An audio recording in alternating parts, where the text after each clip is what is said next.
Okay, so now we'll see how the reaction rate of any reaction is dependent on the temperature. Now, it's a very intuitive idea because when you increase the temperature of any system, what happens is you're increasing the energy of the individual particles. So when you're increasing the energy of the particles, there are more chances that these will be colliding. So if you increase the energy of the particles, they collide more. So when they collide more, they react more. So there are more chances of they getting colliding and taking the reaction forward, right? So when you increase the temperature, things react more, and that increases the reaction rate. In a general idea, without quantifying, there is a general idea that if you increase the temperature by 10 degrees, so if you have, say, reactions happening at 25 degrees, okay, so you're conducting some experiments, and you find out some rate of the reaction. Now, you just increase the temperature of that 25 degrees Celsius to 35 degrees Celsius. The rate of the reaction will double.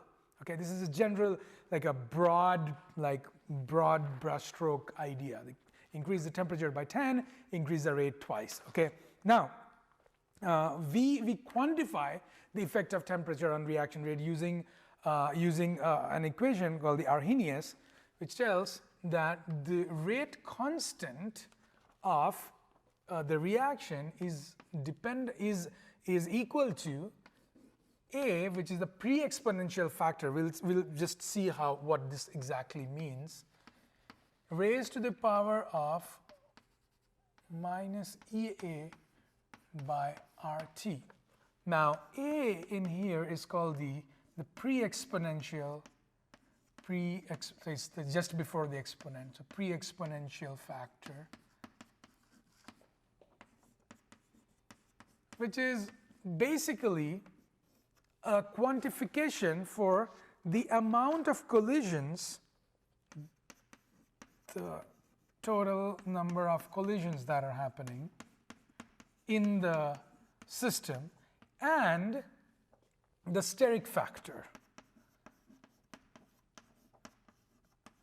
Now, the steric factor is just the another way of saying the orientation. So the pre-exponential factor is basically giving us an idea about the total number of collisions and the steric factor. So we are quantifying these two effects, the collisions and the steric factor, in a simple number which we are calling the pre-exponential factor. We are not going to deep in this because this is another thing that we are going to discuss in chemical kinetics. But since this is just a review, we are just telling that, okay, the pre-exponential factor is just the total number of collisions and the steric factor. So this number will give us idea about this thing. Okay, the EA is the activation energy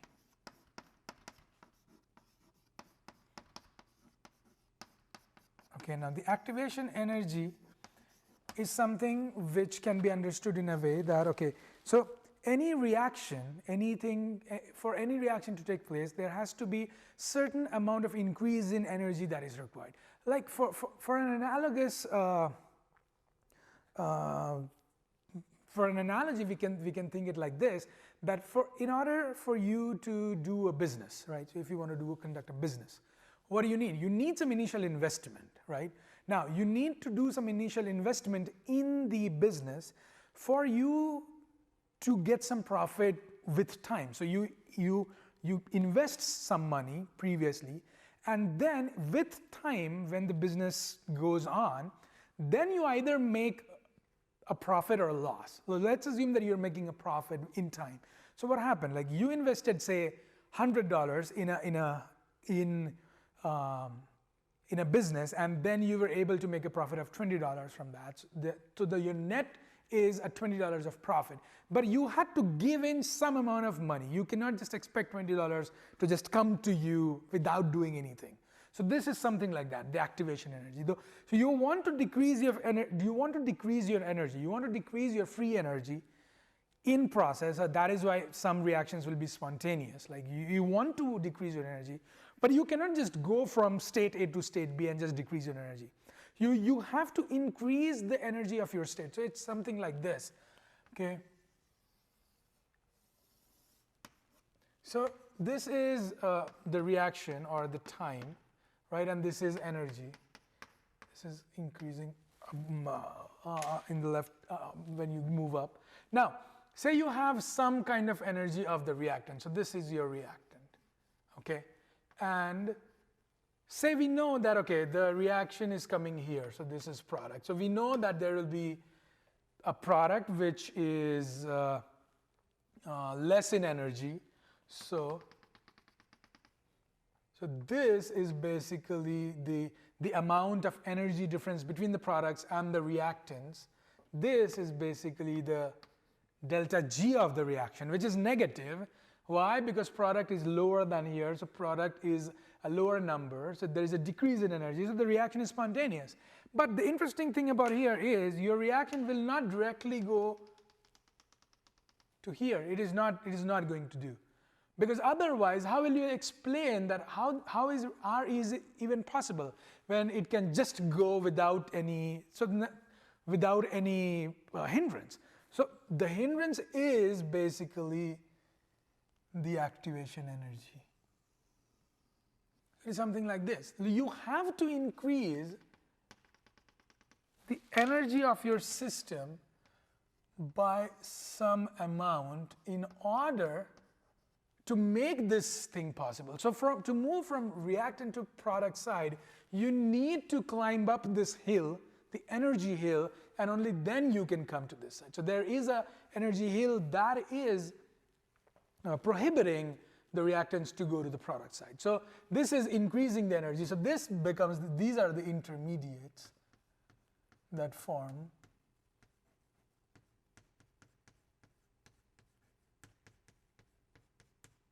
These are the intermediates that form, right? These are highly energetic species. They're more energetic than the reactants, right? But to reach from reactant to product side, you need to move up this energy ladder using the EA, and only then you'll be able to come down the energy hill and get a delta G. You cannot just directly come in here, okay?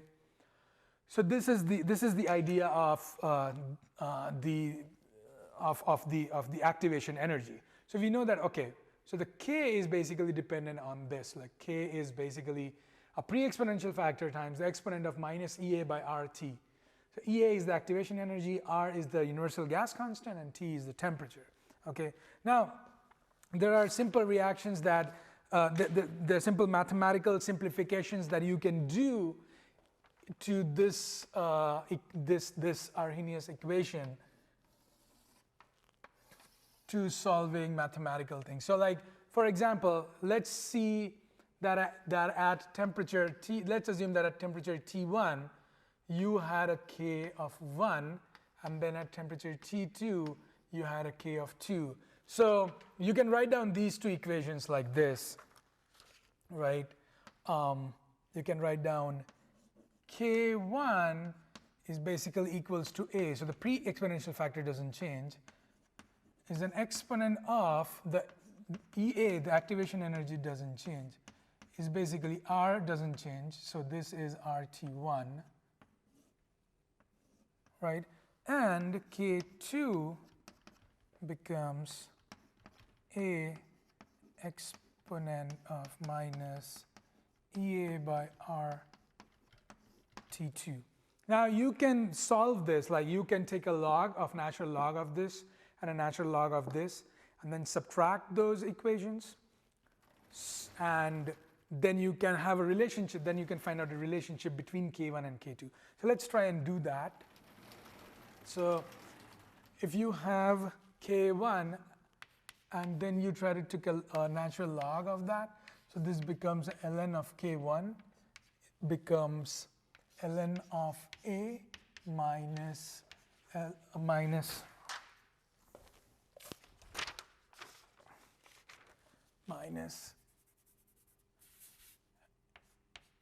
EA by RT1. Similarly, ln of K2 becomes ln A minus EA by RT2. Now, if you just subtract these two equations, just subtract it. So what will it become? So let's assume this There's nothing to assume, we just know. Okay, ln k1 minus ln k2. The ln a's cancel out, and we have minus EA by RT1. Minus of minus becomes a plus EA of RT2. Okay. Now, if you remember the laws of logs, so if we can write something like this, and we can take this common, and this becomes, so minus is being taken out, this becomes T1, and this becomes minus, so that minus and minus will become plus in here, T2. Okay. Now, if you bring this negative sign in here, then these two will flip, right? So this law will become something like ln k2 by k1 is minus EA, or we chose to bring that out, okay. EA by R 1 by T1 minus 1 by T2. So this is how you can find out how the rate constants change with temperature, right? So if you know the rate constant at T1, which is K1, and you want to find out what's the temperature, what's the rate constant at a different temperature, you can use this equation. If you know the activation energy, you can use this equation to find out the rate constant at T2. So there are some assumptions in here, there's some limitations to this. Of course, like every equation will have its own limitation. But general understanding of this Arrhenius equation is this. It's an important equation that will allow you to calculate the rate of the reaction for a different temperature just by knowing the activation energy. It's like really powerful. So there are sometimes you are not able to do reactions at higher temperatures, or sometimes you're able to do reactions at higher temperatures. Say you can do experiments at 100 degrees or say 90 degrees, and the reaction is actually happening, right? And you want to calculate the reaction rate at say 25 at room temperature settings. But it can happen that the reaction which was fast at 90 degrees is not fast at 25 degrees. So you're not able to calculate the rate of the reaction at 25. So how will you do it? So you do that experiment at a higher temperature, calculate the rate, if you know the activation energy, you can exactly know the rate constant of that reaction at a lower temperature. So it can happen both ways, right? So generally it is more useful to know the rate of the reactions at lower temperatures, because you can do an experiment at higher temperature, and the reaction at lower temperature is really slow, and you want to calculate the rate, so you just use this to find out the rate constant at a lower temperature. Okay. Now, one more last thing that connects this is the effect of a catalyst. Now, we understood that, okay, to move from the reactant side to the product side, we need to climb up a hill, right, which is basically due to the activation energy. Now, what a catalyst does, a catalyst is anything that speeds up the rate of the reaction, right? How does exactly a rate of the reaction speed up? Like, a catalyst is not going to take place to be consumed, like overall there is no consumption. The whole idea is, if you look into a reaction which is involving catalyst, the catalyst will be used in some of those elementary reactions, and it will then be produced in some of the other elementary reactions that follow. So when you add those reactions up, so the catalyst doesn't appear in the product side or the reactant side. But please be assured that, okay, the catalyst it's not just a mute person standing there and just by the presence of that chemical, everything is happening faster. No. The reaction is happening faster because the catalyst is actually taking part in the reaction. But eventually the catalyst is being produced in the process, in those elementary reactions that we saw. Okay, so when we seed overall, there is no consumption. Okay, so that's the whole idea. What a catalyst exactly does is that gives you a different mechanism, like it gives you a different mechanism, and that is why the whole stress upon the idea that chemical kinetics gives us an idea about the mechanism. Why? Because now the overall reaction stays the same, but the individual elementary reactions or the mechanistic reactions will change because the catalyst is getting involved. Now what that catalyst does is gives another pathway, another mechanism for this reaction to happen. Now that will have a lower EA, as you can see here. So this reaction was catalyzed.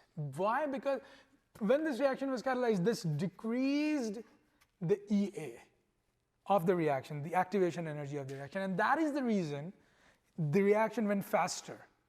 The reverse is also true. If you have an inhibitor, something that inhibits the reaction, what it does is it just increases the activation energy of that mechanism. So it changes the mechanism, it changes the route, it moves from the first, it goes from the same starting to the same end, but the route which it takes is a different route, right? It could be like really complicated routes like this.